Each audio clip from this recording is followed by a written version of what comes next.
Uber's products span a wide range of verticals, from ride-sharing, food delivery, to even freight and logistics. The product management team at Uber brings ideas in these verticals from ideation to launch. Today, we'll get an inside look into Uber's PM interview process. The first interview will be with a recruiter or the hiring manager. This is a 30-minute phone screen to get to know you and your expectations for the role. Be prepared to talk about your past experiences, both from work and side projects, and practice communicating clearly. Most candidates hear back within a week.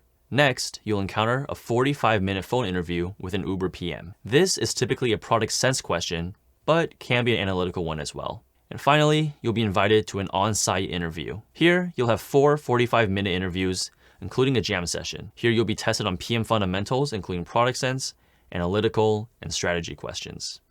You may also face behavioral questions, where you're asked about how you navigated through product launches and trade-offs you've made. These interviews are very casual and conversational in nature. You'll chat with folks from a variety of backgrounds, like engineering, data science, and marketing. With engineers, you won't face any coding questions. However, engineers would want to get a sense of how you solve technical problems. This includes technical challenges you look out for, how you prioritize tasks, and how you troubleshoot problems with engineers. With data scientists, you may chat about metrics and how you work with data scientists to make data-driven decisions. This round is similar to Facebook's execution round. And with marketing, you'll talk about how you make go-to-market strategies. This includes talking about how you would launch a product to the market and resolve any launch issues. Think about how you can re-engage users if they're dropping off or not using the product. For example, emails or push notifications. You may also be asked to talk about how you worked with marketing in the past and if you would do anything differently. Unique to Uber is the jam session. Here, you'll get a prompt 24 hours in advance, and you'll be given the opportunity to have a brainstorming session with Uber employees.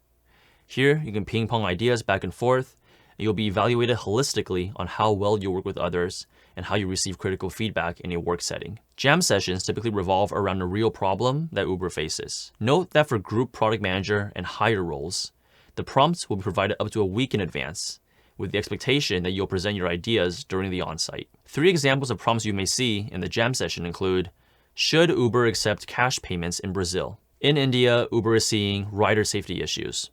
How would you ensure the rider experience is made safer there? And how would you reward long-term drivers?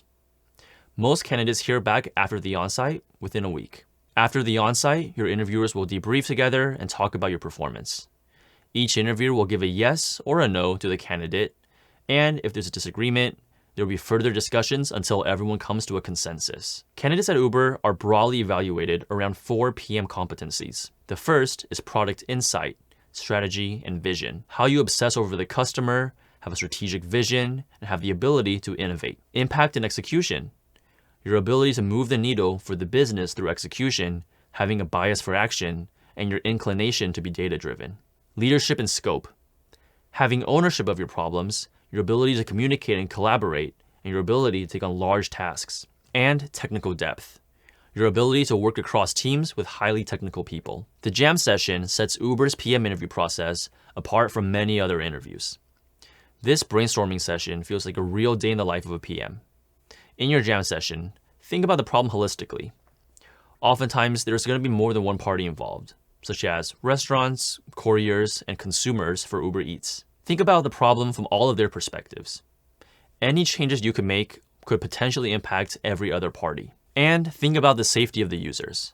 Consider all risks, both technical and those that impact real users, like drivers holding on to too much cash and driving around with large sums of money. If there are short-term, low-hanging wins, talk about them, but don't lose sight of the larger picture and long-term solutions. Uber is a data-driven company. Learn to understand metrics and how different metrics can be tied together. Uber also likes to move fast. Not all solutions need years to plan. Have a plan around moving fast and shipping fast. With that in mind, solutions should also scale easily. And finally, think about some of the current problems in the general space of transportation and food delivery. It's helpful to be up to date with trends in the space where Uber operates. I hope this helped you understand the Uber PM interview process. And for more tech interview prep content, Exponent has the best resources to help you ace your interview, including in-depth interview courses, private coaching, and a community of experts ready to help you prep for even the toughest questions. Hit the subscribe button for new videos every single week, and go to tryexponent.com to become a member today. Thanks for watching.